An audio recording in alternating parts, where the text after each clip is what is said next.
What's going on, everybody? It's Sasha, your market expert here in Charlotte. Hope you're all doing well.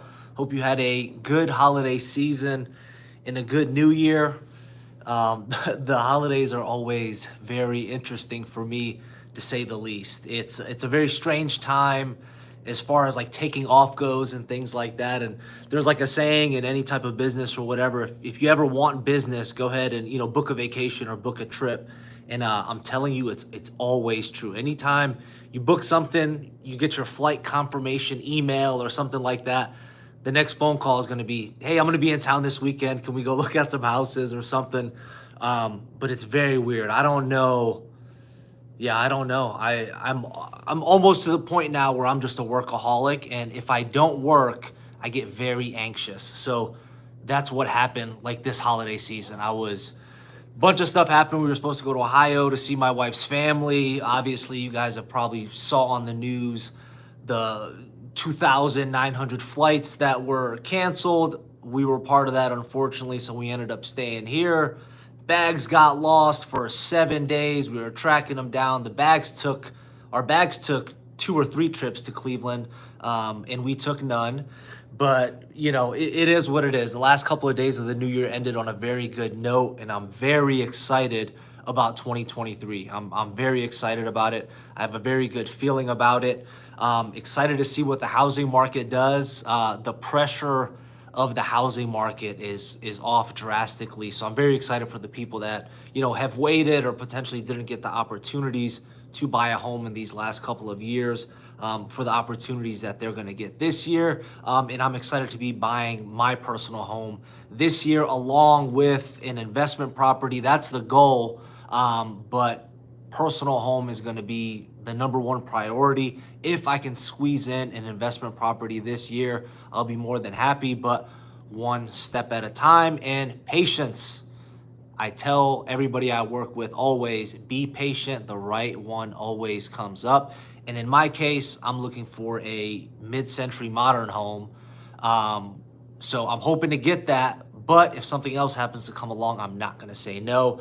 Anyway, I'm just very excited about it because I've been putting it off just because I've been too busy, and the inventory's been so low that any house that I liked, somebody I was working with liked as well. And my priority is getting them the house and not myself. So now, pre-approved, keeping our options open. Very excited to kind of see what comes up of it. I see there's one person watching. It might just be my wife. If it is, Sarah, I love you. Leave me a comment in the questions or leave me a question, whatever the case is. I love to answer it for you. But until then, let me log in here and see if there's any questions. There's been a couple questions and things like that, but nothing too kind of crazy. More like statements, Rocker said, "I'm just tired of the Florida heat all year round." That's very interesting. Most of the people that I work with, California, New York, New Jersey, Florida, and then you'll get, I get people from Chicago and the Midwest. I work with people from Connecticut, a bunch of different places, but those are like my top. California, New York, New Jersey, Florida, and Chicago. Those are like the top people that I personally work with that are moving here. So it's very interesting because I could see why you're trying to potentially get away from up north, having to deal with the weather and things like that. California, I can see that as well. If you're living in California, you sell your house, you make some money, you get to come here, potentially downsize and or get a bigger house and save some money in taxes and all that stuff. Florida's always a weird one. Anytime I talk to somebody from Florida, I'm always interested in, hey, why are you moving to Charlotte? I get some other places, but I personally like Florida. I don't know. It's always interesting. I've worked with people that lived in Miami before, and for me, it's like Miami. I'd go to vacation in Miami. Why are you moving to Charlotte? So it's very interesting, And for having this gentleman say, "I'm just tired of the Florida heat," I guess you could be tired of having heat all year round and then wanting to come to Charlotte so you have a little bit more seasons, which makes sense. I don't mind. I don't mind the heat. Our summers do get pretty brutal here as far as, it's 90 degrees plus and humid for literally like 2 months straight, July and August, and it can get a little humid during that time. But other than that, the weather is amazing. This year, I have no idea what's happening. Today, it was almost like 70 degrees and sunny, and it's January 5th, you know? Let me find some questions in here. And while I'm trying to look for some of these questions, guys, feel free to drop me a question down below. I'd love to answer it for you personally. And as you guys always know, all my contact information is linked right here and down below. So call, text, or email me with any questions you have. I'd love to chat with you, see how I can help you, answer any questions you have about Charlotte, the surrounding suburbs, real estate, whatever the case is. I'd love to help you. Somebody said in one of my videos, interest rates are up 30%, so I can only pay 30% less in price. I really wish that's how it worked. I really do. We have a comment here from Mike. He said, ice is more prevalent than snow in Charlotte. Up north, you get ice under snow and you can drive on it with the packed snow for traction. The ice in Charlotte is just ice. Northerners laugh until they come down and drive on the ice and crash into the rail guards. See it happen year after year.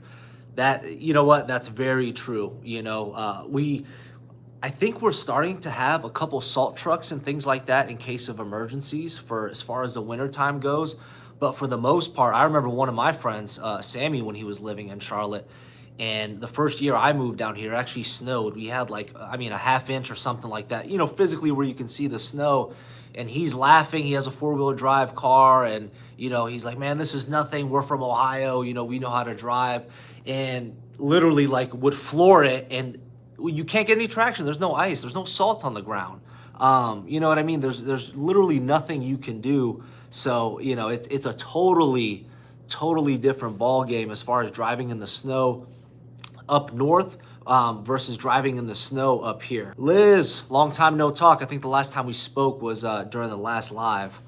So Liz, hi and greetings from a very wet California. I'm interested in buying in or near Charlotte. I'll be moving this spring. I'm wondering if I should buy when I arrive or in a year as far as prices going down. So Liz, hi.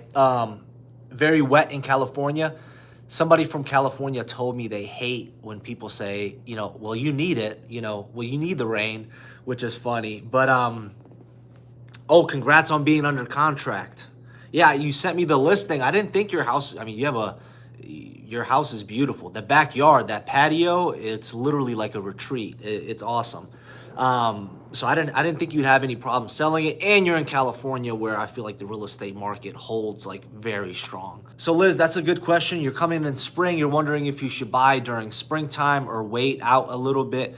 That's going to kind of depend. Are you going to want to rent a place for 6 months to a year? And are you going to want to move 2 times within a year? And also, by the time spring comes, let's see what the options are. Let's see what the inventory is looking like. I'll tell you today off a quick stat. Now, I can't post this because I'm live right now, but once I re-upload this video, I'm going to edit this part in so you can actually see it. But as far as the market watch for this week, so coming soon listings, which means new houses coming to the market this week, 126. That's just coming soon. New listings, 661. Price increases, 82. This, to be honest with you, is generally almost a mistake when you see these price increases. And sometimes, new construction and things like that, when they input stuff, they have to redo it. Never mind. Price decreases, 884 price decreases. Homes back on the market, 305. Temporarily off the market, 127, meaning somebody's house was on the market. Now they took it off the market for whatever reason. My guess is they didn't get enough activity and they're waiting for spring and summertime to put the house back on the market. Under contracts, 338. And then under contract no-shows, 514. Withdrawn, 131. Very similar to temporarily off the market, just officially withdrawn. Sold, 1,009. Expired, 686. That means 686 homes expired their contract. So when you're selling your house, you sign an agreement for 90 days to sell the house. If the house doesn't sell within 90 days, it's expired. That happened to 686 homes in the last couple of weeks. I'm going to upload this again, but inventory I think is really going to pick up in the springtime. There's opportunities out there now. And granted, a lot of people get this confused. If a house, for example, is listed for 500,000, just because you can get it for 450 doesn't essentially mean it's a good, price. Yeah, you got it 50,000 under the list price, but what about the other homes that are selling? It's very important. There was a home that I have been, looking at for myself personally. It's listed at just under $520,000. And based off of some of the work that's gonna, need to be done with it, as far as, the roof is like, I think 25 years old and the AC is pretty old. And then I saw a similar house that sold not like 2.5 months ago or something like that, literally $115,000 less. So, I'm not going to buy that home, even if they give me $50,000 less off the price, because in my opinion, it needs to match that other home that sold for $115,000 less. So guys, keep that in mind as well. Just because you're getting, 20,000, 30,000 off the price, yes, it can mean you're getting a good deal, but make sure you look at the recently sold stuff. People are still listing their stuff high, and you need it to make sense. But Liz, I would just say, let's see what the inventory looks like. There's no harm in looking at a couple of things. And then again, there's also no harm in waiting a little bit longer if you wanted to wait. But like I said, do you want to move 2 times? Do you kind of want to go through that process? Or if you can get something that you feel is a good deal on a house, something that you're comfortable with as far as payments goes and things like that, then kind of go for it. I'm telling a lot of people right now, as far as, hey, should I buy now? Should I wait? What should I do? My easy response is just stay ready. Staying ready means talk to a lender, get pre-approved, see how much you're pre-approved for, and it does not hurt. You have a pre-approval letter. It says, hey, I'm pre-approved up to 750,000. Nobody's forcing you to buy a house right now. That pre-approval's good for 60 to 90 days, and that's just something they put on there. You can call up the lender and say, hey, I need a new pre-approval letter. All they'll ask you is, has anything changed? Do you still have the same job? Do you still make as much money? Did you buy a new car? Has anything changed with your monthly expenses? If not, that pre-approval letter is still good. So I'm telling people that have that question, hey, should I buy now? Should I wait 6 months, 12 months, 18 months? I just say, get ready. Get your pre-approval letter.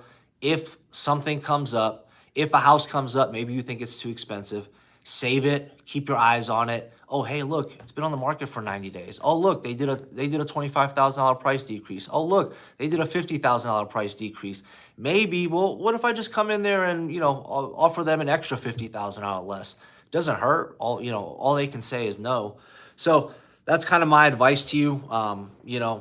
Just stay ready. I'm staying ready. Like I said, my ideal goal is a mid-century modern home to buy this year. And that's why I'm staying ready, because they don't come across, very often like some other homes do. So if one happens to come on the market tomorrow, I'm ready to send an offer. I'm ready with all that stuff. I sure know how to draw out a simple question. And to be honest with you, I don't have any other questions in the chat right now, so I'm kind of doing it that way. But there's 7 people on here, guys. Do me a favor, hit the like button, hit the subscribe button. Make sure you're up to date with all this stuff. The new market report is going to come out this coming Tuesday.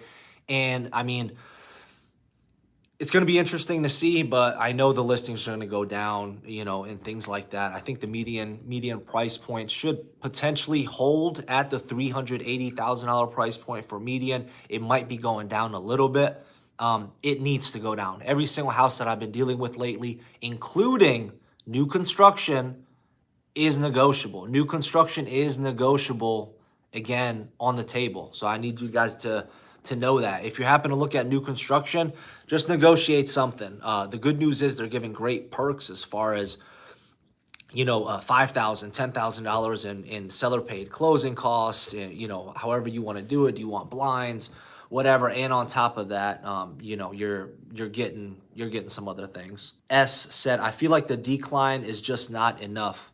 It's gonna take a little bit of time. That's why the spring and summertime is going to be interesting, because the decline has kind of started in these last couple of months already.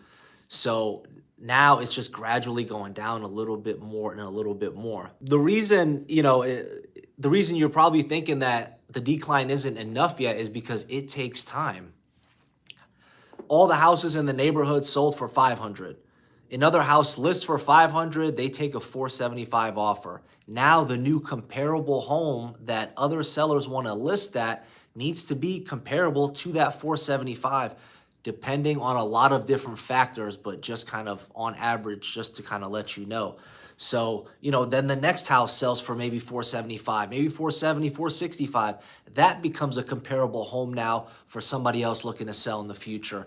And that's the same exact way you get the house prices going up, and it's the same way we're going to get the house prices going down.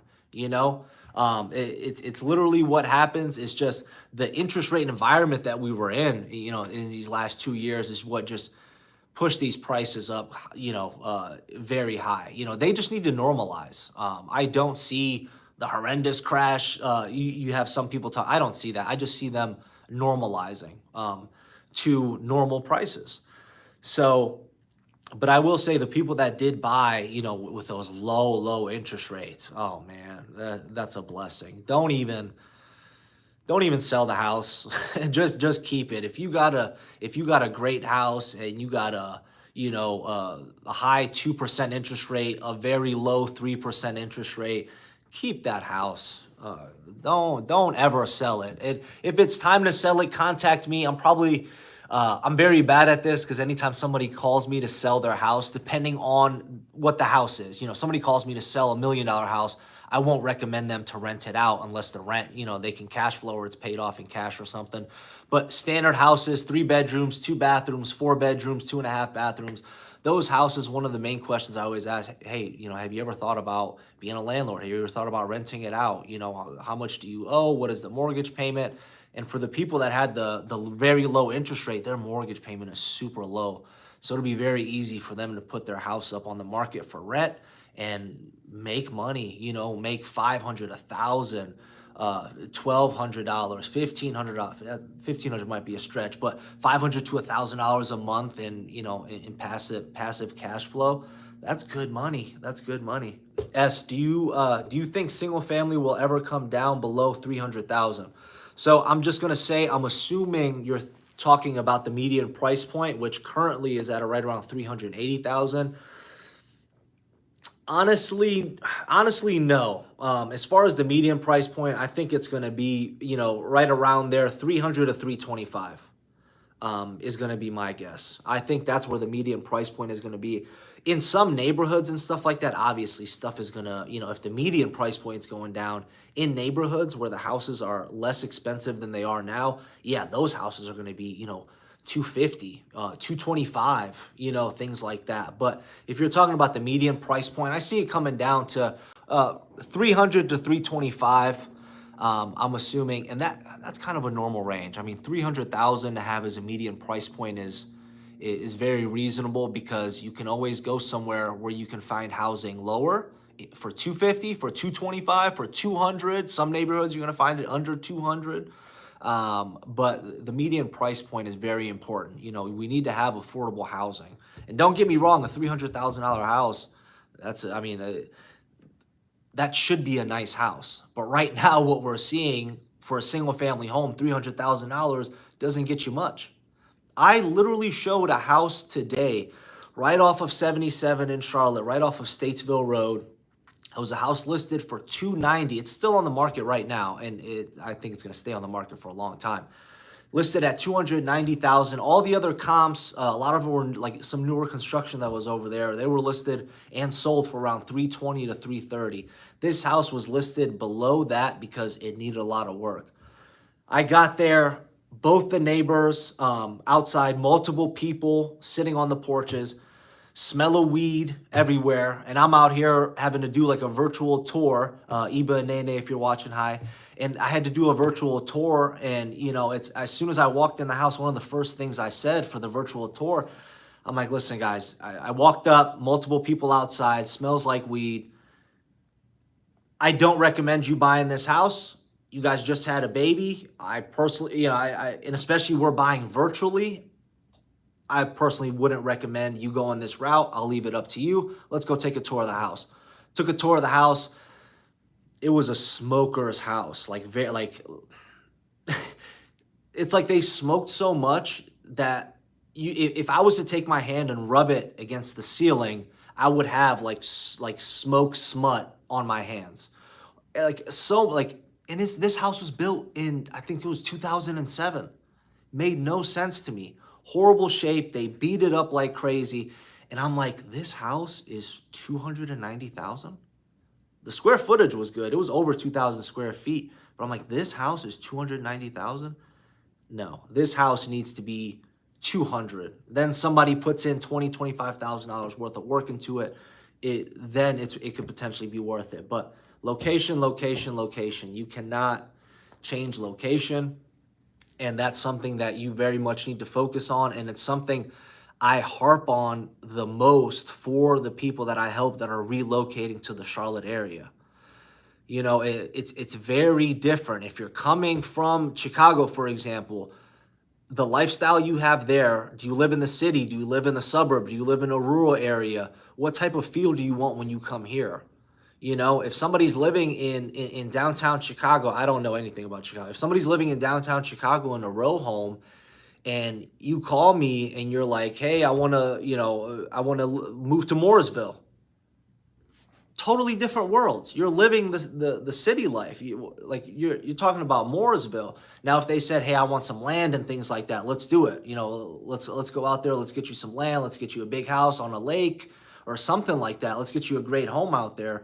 But it's just interesting because you can find nice homes online. You can type in $300,000, but once you come here and physically see it, you might not like the neighborhood. You might not like the location, which is essentially the neighborhood, and things like that. So I harp on locations, very much because that's one of the first questions I ask people. What type of lifestyle are you looking for?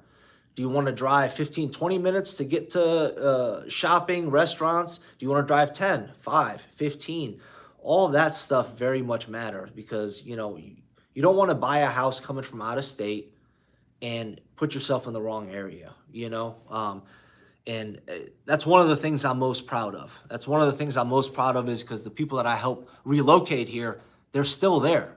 And I use them as a resource for you. If you have questions about Waxhaw, I have people that I help move to Waxhaw that have kids.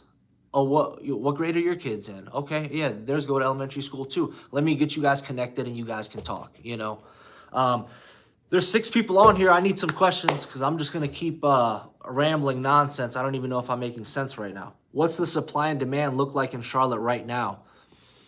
Supply is outweighing the demand, which is exactly what we want. There's a lot less buyers in the market right now.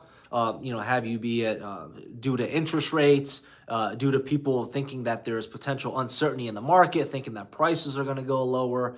So the supply is kind of outweighing the demand at this moment. But keep in mind, this all depends. I'm kind of shocked. There's so many homes that I've looked at that are within the, especially within like 800 to like 1.5 million. I usually don't look at stuff like over 1.5 and things like that unless I have somebody that's like, in that range. I usually don't have people in that range, like 1.5 and up. I usually stick like 1.5 and below. But what's interesting is that range, like that 800 to like 1.5, those houses are still selling fairly quickly, and when I see them, and there's some neighborhoods out there that houses in that price range sell within like the first 2 to 3 weeks, which is kind of crazy. And then you have like some of these lower price homes that take a lot longer to sell. But right now, honestly, the supply is outweighing the demand. That's why so much more stuff is negotiable now. And this is exactly the trajectory that we want to go to as far as getting into a better market, a more affordable market, a neutral market where it's good for buyers and sellers. Sometimes sellers think this is like horrible, because you didn't cash out. But what people kind of fail to realize is if you listed your house in the crazy market, yeah, you got multiple offers, you got above asking price, but where are you going to go? if you were looking to buy a home simultaneously, you were in for a nightmare. Right now, yeah, you're going to get a little bit less for your home if you decide to list it, but you list your home, you're going to get a little bit less. It might sit on the market for a little bit longer, but guess what? Once you sell it, the same goes for you buying that home. It's a good trade-off. It's a better trade-off now than it was before, unless your plan was, hey, I'm going to sell my house kind of at the peak market, at the peak of the prices, and I'm going to put my cash in the bank and I'm going to wait 2 years. That's a totally different story. But if you were trying to sell and then buy, that was a nightmare. And I was telling people, I was like, man, karma is a bitch, because some sellers were very ignorant. And I'm sorry to say it, but if you were ignorant to buyers about certain things, if you didn't want to pay for a $500 repair and you got, $30,000 above asking, $50,000 above asking, karma's real and she's going to come back. And once it's time for you to buy your home, maybe you're going to deal with a seller that treats you like you treated somebody else. But supply, like I said, inventory is going to be going up. I'm just excited about it. I'm just excited about it. Like I said, I'm buying a primary residence this year. That is the number one goal. The second goal is an investment property as well. So we'll see how that pans out. 9 people in here, guys. Hit the like button, hit the subscribe button if you haven't already, and drop some questions. I'm here. I'm free. Like I said, you can always call, text, or email me, but if you're far out or something, if you're shy about calling me or texting me or something like that, drop the questions down below. I'm going to stay here as long as you kind of need me, as far as I can, help you answer these questions. We've been on for about 28 minutes now, and I'll stay on for another 30 minutes or so, as long as the questions keep rolling in, or I can cut it short for you. It's completely up to you. A quick little stat I want to read you guys that I took a screenshot of. I read an article. It was from NAR, the National Association of Realtors, and this is the stat. First-time buyers represented 28% of buyers, unchanged from 1 month and slightly up from 1 year ago. First-time buyers represented 28% of the buyers in the market. 26% of the buyers were all cash sales. All cash sales. 26% of the buyers were all cash sales, nearly unchanged from 26% last month and 24% last year in November. That's crazy. So right now, 26% of the buyers in the market are cash buyers. 24% were cash buyers in November of 2021. That's very interesting. There's a lot of cash going around, and people are, putting it in real estate, which is very interesting. If you have a lot of disposable, 26% is a lot. That's a fourth of the transactions. A fourth of the buyers are all cash. That's crazy. But if you have that disposable cash like that, and you're buying, an investment property, for example, that's, you buy a property, $350,000, $400,000, you're renting it out for $2,800 a month. That's, I'm horrible at math, but let's just call it, that's $36,000 a year in passive income. Obviously, you got some other things, property tax that you need to take care of and things. But if you're somebody that, has the money lying around, it's honestly great. Liz, moving from out of state, what's the best way to learn about safe areas for buying in suburbs of Charlotte? Liz, great question. I'd love to say Google, but Google, it's crazy because for example, like, you can look up a really good school on Google, and one website will show it has like 5 stars out of 10. But in like multiple other websites, it has like 8 or 9 out of 10. So I'll honestly say Google. I like niche.com, NICHE.com. Check out that, and then you can look at crime stats too. The thing I don't like about crime stats is, we have some amazing neighborhoods that are just outside of uptown Charlotte, just outside of the city. Multi-million dollar property. Absolutely stunning homes. But sometimes when you look at the crime rate, they take the crime rate from like the uptown area that's lingering, which really doesn't affect that area. The best possible thing to do is explore. Certain neighborhoods, certain suburbs, literally the best thing to do. And what I tell people to do when they come visit, I'll show them houses in multiple different areas and neighborhoods. You'll kind of get the gist of what's around there. And I tell people if they have extra time, hey, listen, once we're done, go grab lunch, come back here, park your car, walk. Park your car, walk around. Talk to the neighbors, see who the neighbors are, what's going on. Drive by, be a little bit nosy. That's kind of the best advice I could possibly give you is you need to be there. You really need to be there. What price range do you think Mount Holly area will come down to? I would have to honestly look. I don't know the exact price ranges for Mount Holly just because they vary so drastically. You had a lot of new construction going on in Mount Holly. And then you have, the houses that were built a while ago that are sitting on a half acre or acre. And then you got some like mansion type houses. So if I'm being honest with you, I don't know what they'll come down to. I'd have to do a little bit more digging as far as Mount Holly in particular. It's very tough for certain areas like that to kind of see like, hey, overall, what the price range is going to come down to. There's a lot of areas where it literally varies house by house. If you're looking at example like cookie cutter houses, it's a lot easier to find different price properties and to kind of guesstimate what direction you're heading to. But if you're looking in an area like South Park, for example, or Cotswold, where each of the properties they're pretty unique, they don't have a ton of cookie cutter stuff going on, the values are very different. The values are very different, and it's not as easy to see where the trajectory is going to go down. I will say, I think it'll be slightly more of a decline in areas like Mount Holly or Gastonia. I was gonna say Belmont, but I don't know. I think Belmont's a cool area. It's very much on the up and up. A lot of younger crowd is going there. The light rail is going there. A lot of stuff happening over there. So we'll see. I had a similar question like that when somebody asked me, comparing Matthews and Indian Trail. I said that the prices are going to decline more in Indian Trail than they are in Matthews. That's just because Matthews is more desirable than Indian Trail. Not by a lot, but it is more desirable. So in the more desirable areas, property values, and this goes for everything, they're always going to hold more than less desirable areas. We got 13 people in here. Please do not be shy. Drop me a question in the comments. I hope I'm answering some of these questions better for you. And like I said, if you need a little bit, further into it, call, text, or email me. If you send me an email, feel free to send me some neighborhoods and things like that. Ramchan G, will interest rates come down?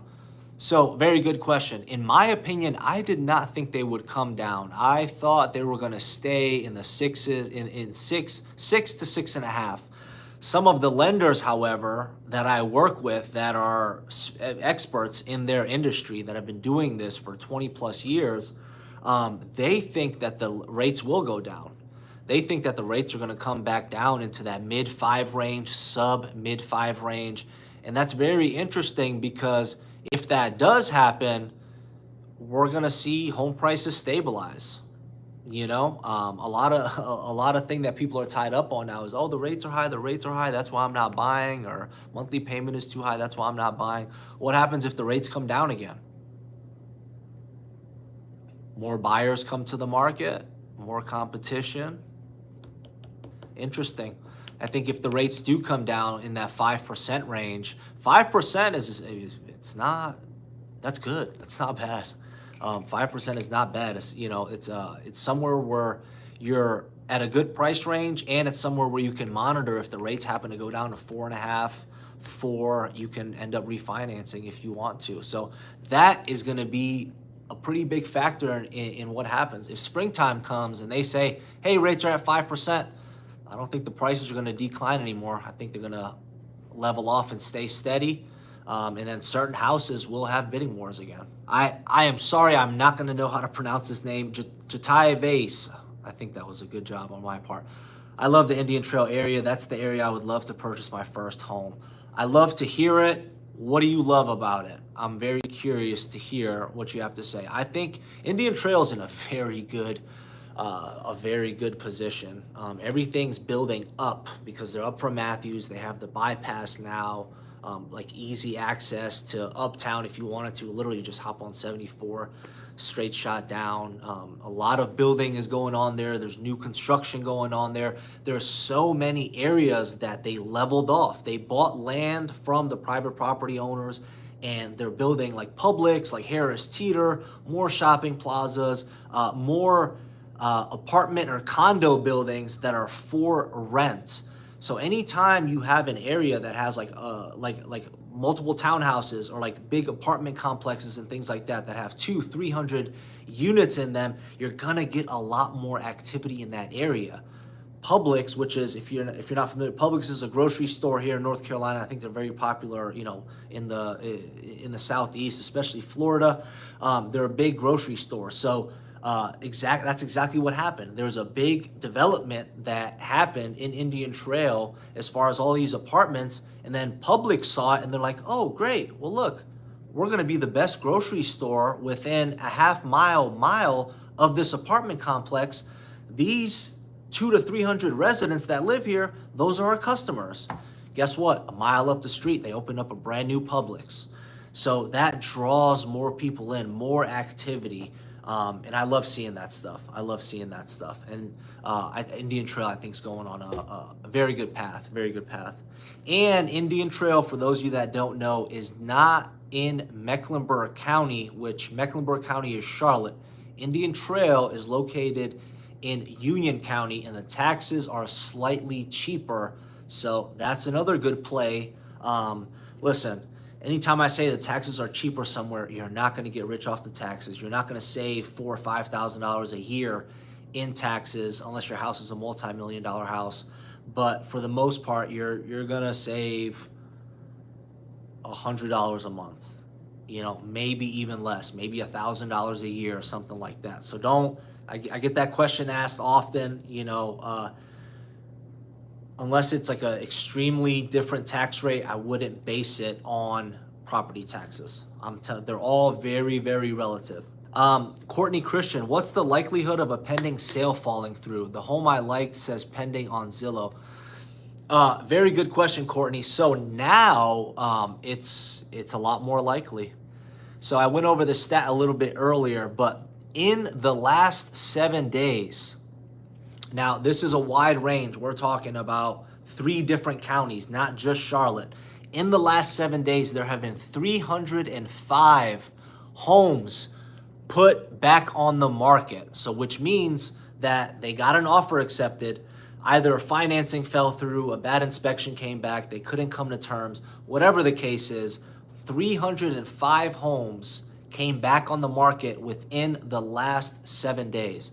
So that home that you potentially like, now I'm not saying that the percentages are super high, but there is a good possibility that that home potentially does come back on the market, because we're seeing a lot more houses come back on the market after they've gone contingent, under contract, or pending. Those are all the same thing. Every website says something different. That just means they've accepted an offer. Under contract, contingent, pending, all mean the same thing. Okay, this is in response to the Indian Trail question. Yes, it's up and coming. That's what I love. I'm in the Cotswold area, and it's heavily saturated now. Yeah, that's awesome. I love Cotswold. I'm very jealous. I love the Cotswold area. It's such a cool area. I like being around that kind of busy environment. I said this on some of my live streams before. Once I start having kids, God willing, and things like that, I'll probably go out to Waxhaw or something like that and be a very, very suburban dad. But right now, I want to stay in like the areas like Cotswold and things like. I love those areas. Ali, single family new construction around 400,000. What neighborhood you recommend to focus on with this budget?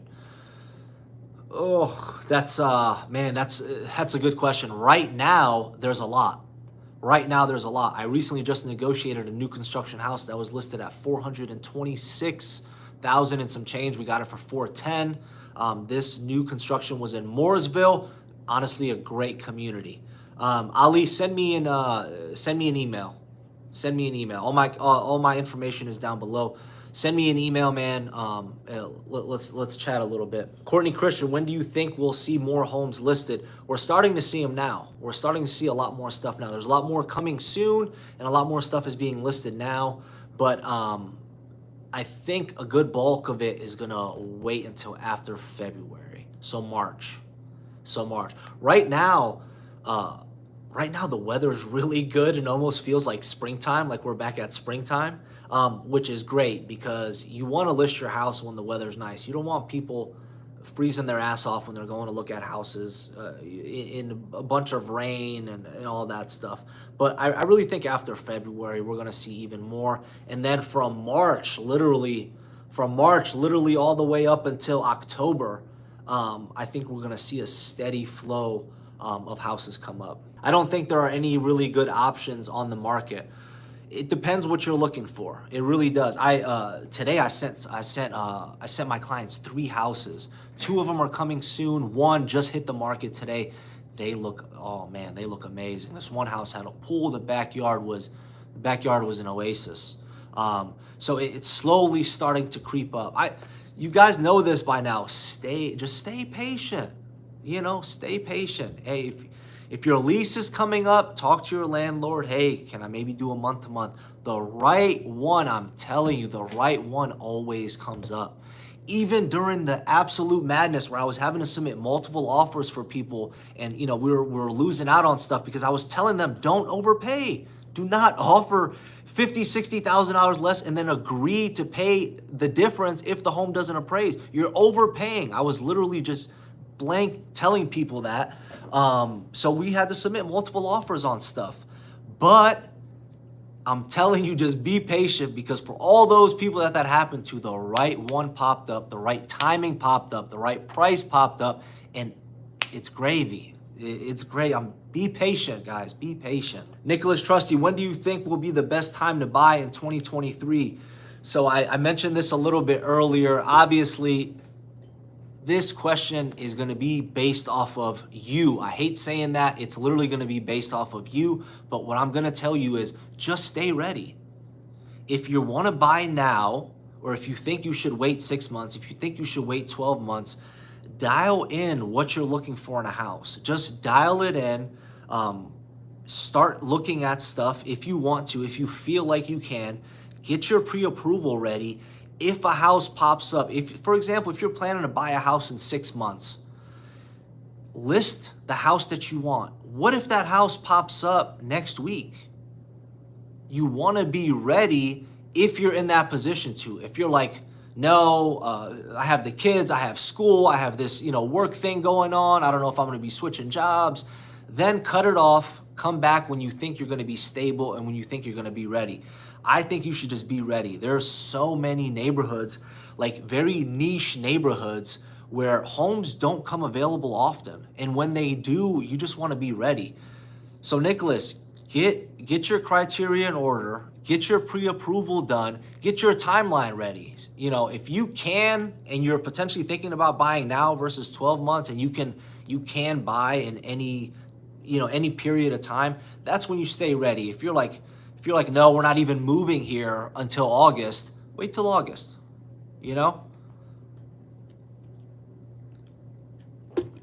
Nicholas, I'm thinking quarter 3 or 4, not looking at, I'm looking at potentially buying a 4-plex. Quarter 3 and 4 is where most of the inventory is going to go. So you're going to have more opportunity. There's also going to be more buyers in the market, but I think that the demand will stay relatively low to the supply. So I think there's going to be good opportunities there. Now the 4-plex, I'm very interested because finding a 4-plex in and around Charlotte is not easy. Finding a duplex or a double, as I used to call them, is not easy. So, Nicholas, I have 100K cash and I'm an active and I'm active duty, but looking for the right deal to find something that will cash flow on a multifamily. Like I said, I'm not sure where you're going to be looking at multifamily. They're pretty tough to find in the Charlotte area. If I was to search it right now, there would not be a lot of multifamily at all to kind of choose from. You know what? I'm actually going to do it. I'm going to search on the map right here. So from uptown Charlotte, I looped 23.62 miles. I did not put any criteria in here. I'm going to put active. There's 18 multifamily properties available within 23 miles of Center City Uptown. So the cheapest one is in Gastonia. It's a duplex. It's $147,000. The most expensive one is in Monroe on Ridge Road, $2,100,000. Let's see how many units this is. Oh, this is 10 units. This is nice. Damn, 10 units. These are essentially all single-family homes. But yeah, so I searched 23 miles from uptown Charlotte, and you have 18 options to choose from, all the way from $147,000 to $2.1 million. Now, my guess is, you're trying to potentially house hack, maybe live in one of them, do the rest, which is very good. But like I said, area, and tenants. You need good quality tenants. So this duplex here, that's in Gastonia for $147,000. $147,000 is very cheap, especially, right now. This is gutted. This is gutted. So this needs money. You're going to need to put $50,000, $60,000 into this, and it's a duplex. Obviously, you need to run the numbers and things like that. They're just so much harder to come across. Lakewood, Ohio, where I lived, oh my, thousands and thousands and thousands of duplexes and triplexes, literally, like everywhere, thousands of them in a very short range. And they were so easy to find, but they're so tough to find, like here in the Charlotte area, especially, like I said, the good areas, because you're either in like the couple $100,000 range, which, think about that. If you're looking for a fourplex, and for $300,000, 4 units for $300,000, that's cheap. So more often than not, it's not going to be in the best area. Something else you could potentially think about doing, if you're looking at house hack, buy a house with a potential basement or something like that. Airbnb the bottom. Make sure the house has an in-law suite or something like that. Airbnb the bottom. Nicholas, do you know how I can potentially find off-market deals? Very good question. Yeah, it's you're active duty military. I don't know what your schedule is. Finding off-market deals is almost a full-time job.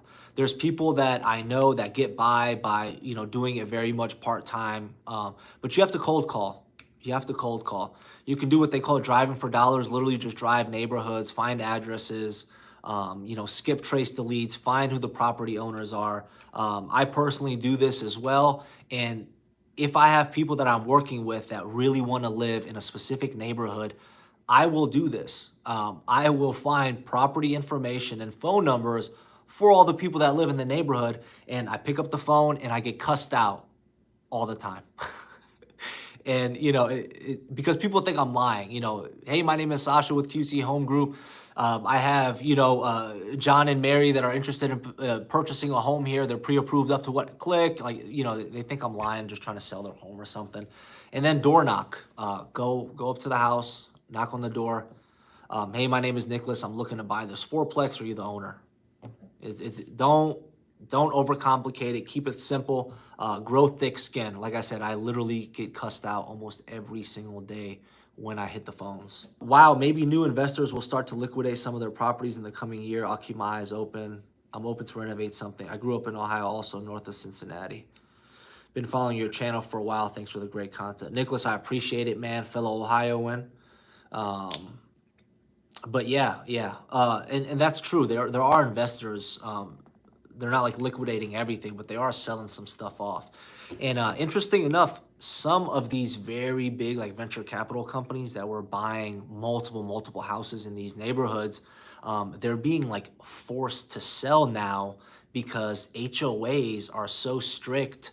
You know, they had to get strict because these cash investors were taking properties away for people that were actually intending to live in them as a primary residence. So now these HOAs are like, hey, we just changed our HOA stuff.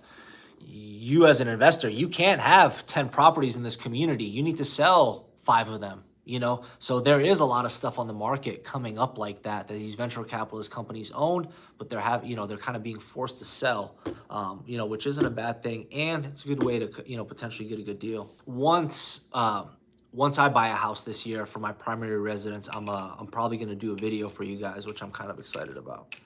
I'm excited for you to potentially see it, and I'm excited what it's gonna be because I have no idea. I'm just staying ready. Anil, how is demand in Concord Mills Mall area? I see new single-family houses are above 500,000, and the lottery system is still on. It is a real demand, or builders trying to profit by showing demand? That's a good question. Concord's Mill area is really cool. If you live within like a couple miles of Concord Mills Mall, you literally have every single thing you can think of within like a 5 to 10 minute drive, which is really great. And I tell people that are looking in Concord, you need to niche it down to kind of where you want to be, because a good portion of Concord is in rural areas. They have some really good schools like Cox Mill over there, which is really cool. But yeah, definitely. If I'm being honest with you, I don't know. I would have to look at those new construction communities. I would have to look at them. There shouldn't really be like a lottery system going on right now. Like I said, a lot of new construction, it's starting to be a lot more negotiable, and they're offering incentives. But it would not surprise me if they did have a lottery system, because that area it's been exploding with the amount of stuff there is to do, and just a ton of people going over there. It's right off of the highway, easy highway access. So I don't think that's what's happening. I think they possibly are building demand. But what's the inventory looking like in the community? Are there 20 houses available or not? If there's only 1 or 2 places available, then it might be but if they have a ton of properties available, then they're just trying to fool you with the demand. S, when do you think Open Door will go bankrupt? Man, I don't think they will. Yeah, I don't know. Maybe they will. I mean, what did they lose? They lost like 300 to 400 million a couple months ago or something like that. But we'll see. They'll be back. They'll definitely be back. Their model is horrible. You can't. No 2 houses are the same, and you just how can you compare one house that has a new kitchen, new bathrooms, somebody put $75,000 worth of work into it, to the house next door that hasn't been updated in 30 years. And they were doing that. The house that hasn't been updated in 30 years, they were basing the prices off of the house that has been updated, that's worth a lot more. So I don't know. I don't think they'll go bankrupt. Somebody will buy them. Zillow will buy them. Maybe they'll partner up with OfferPad or something like that. Partner up with another company. They'll be back once the real estate market gets crazy hot again and things like that, which I think will happen in probably 3 years or so. Then they'll be back. It's just so interesting. It's just so interesting to me how people really, so many people got screwed over by Zillow, by Open Door, by OfferPad. Right now they are canceling contracts for houses that they bought from people. It's horrible, and they just don't care. None of these big companies really care, man. It's one of those things. They really don't. They hide stuff. They're gonna get sued for a lot of stuff. They just don't care. They really don't. That's why when people were saying like, oh, Open Door and like the Zillows, they're gonna replace like real estate agents and stuff, I was like, yeah, try calling them and submitting an offer. It's just not gonna happen. You know what I mean? Try calling them on a weekend, they do not care. They're a 9 to 5 operation. In order for them to buy your house, they were charging people, anywhere from 7 to 12%. And what they would do is they'd get an inspection report on your house that you were looking to sell to them. oh, look, the house needs $15,000 worth of work. On top of the percentage that we're taking from you, on top of the lowball offer, you're also going to pay us for these repairs or we're not going to do it. People wanted a cash offer, so they took it. I was very surprised at the amount of people that sold to them for the prices that they sold to them as. There's one house on the market right now from Open Door. It's listed at $575,000. They bought it for $515,000. And I'm like, damn it. You know, I would have bought it for $515,000, but I'm not paying $575,000 for it because it's in an area that I really like. It's sitting on the market for a long time, but they're a nightmare to deal with. You never talk to the same person. They're, you know, you can offer 20, 30,000 below. They'll come back and say, hey, we'll give you $5,000 discount or something. And, you know, they tend to not buy the best properties. More often than not, they're not the best properties. Let's just say that. Nicholas, this year, when do you plan on doing this? So Nicholas, this question is in regards to me buying my own personal home. I'm ready. Like I said in the beginning of the video, we're pre-approved, my wife and I. I'm looking for a mid-century modern home. And if it comes up tomorrow at a good price, neighborhood, if it hits my criteria, what I'm looking for, I'll be submitting an offer. If it comes up in 6 months, I'll do it then. If it comes up in a year, I'll do it then. I'm just staying patient. Man, which is what I'm telling everybody else to do. You know, get your criteria, find out what you want, stay ready. If it happens to come up, jump in action. Get your timeline together as well. That's kind of the most important. Most important is your timeline. There's no sense of looking around, browsing around and things like that. You can do it for fun. That's always good to do, and just to get a good idea of what you can get at what price for where. And for me, it's fun monitoring how this stuff goes. And I know a lot of you guys keep up with the channel, which I really appreciate. So make sure you're subscribed. You know, it's kind of fun monitoring it, but you just get your timeline ready. You know, get your timeline ready. And for me, I've said this so many times. Listen, I'm human, right? I'm not going to overpay for a house. I'm not going to do it. You know, so when the right house pops up that meets my criteria, that I personally think is a good price, I'll buy it, because I do these market reports because I just love real estate in general. I love the stats that go with it, and I want to educate people. Even if you don't use me as your agent or whatever the case is, I still want you to be educated enough so you can make the right decision for yourself and your family when you're buying your house by yourself or with another agent or whatever the case is. That's why I do these videos, because I don't want people to get screwed over. I want them to have some kind of sense of what to do, what it's looking like, and things of that nature. But the reason I don't, personally, I'm not going to play into, oh, I'm just going to wait for the bottom. People, since I started in real estate in 2017, I've heard them say, I'm waiting for the prices to go down. This was in 2017. Go look at the 2017 prices of single family homes in and around Charlotte area. You'll probably throw up. People in 2017 were telling me when I was a new agent, oh, the prices are going to come down. They're going to come down. Just wait. I'm waiting for the right time. You missed out. I missed out. You missed out. You know, I was very inexperienced at that time. I'm a brand new agent, didn't know what I was doing. It took me roughly about 3 years to kind of really learn the business, for me to get a ton of experience, a ton of value where I can provide. Long story short, I don't really worry about the prices. I'm keeping these houses forever. I said primary residence this year is the first goal, and the second goal is going to be an investment property. Any house I buy, I'm not selling. I'm keeping. It's going to be an investment property. The price I pay today, I'm not going to care about in 10 years, 15 years, 20 years. It's almost going to be irrelevant. Dario, Sasha, what's your favorite CLT suburb with good schools and is still somewhat affordable? Somewhat affordable, everybody has a different definition of that. Let's see. Indian Trail. Indian Trail is very affordable. A ton of growth is going to happen there, is happening there. Based off of the people that I work with, they say that the schools are great. Yeah, Indian Trail. That's just literally the first one that kind of popped in over my head as far as pricing goes. Now, pricing, like I said, I think we are gonna, trickle down and things like that. But after we hit this next run in real estate prices, which I think is gonna be in about 3 years or so, we'll see how everything unfolds, and I'll probably update. But as of right now, I think that, we'll hit another real estate boom in about 3 years or so.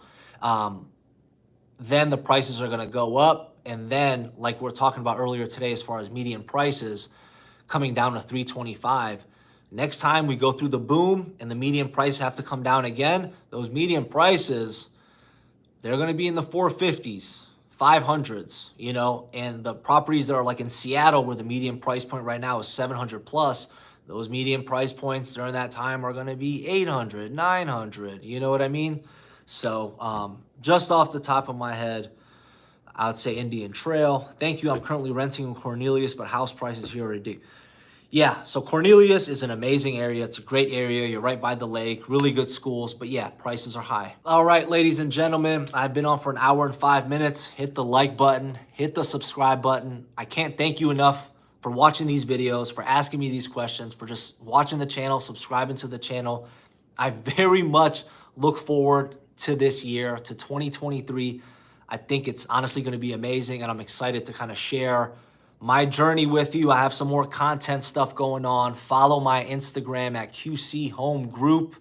And once I buy my house, my primary residence, my wife and I'm hoping to do a video on it. We'll see, but I'd love to kind of share that moment with you. My townhouse, I will not be selling. Like I said a couple minutes ago, everything I buy, my real estate portfolio, I will not sell. So I have a townhouse now. It's going to get rented out, and we're going to buy a primary residence, and then hopefully an investment property, but primary residence is the first goal. Thank you guys for everything. I very much look forward to talking again soon, and hope you had an amazing new year. Thank you for watching it live. Bye.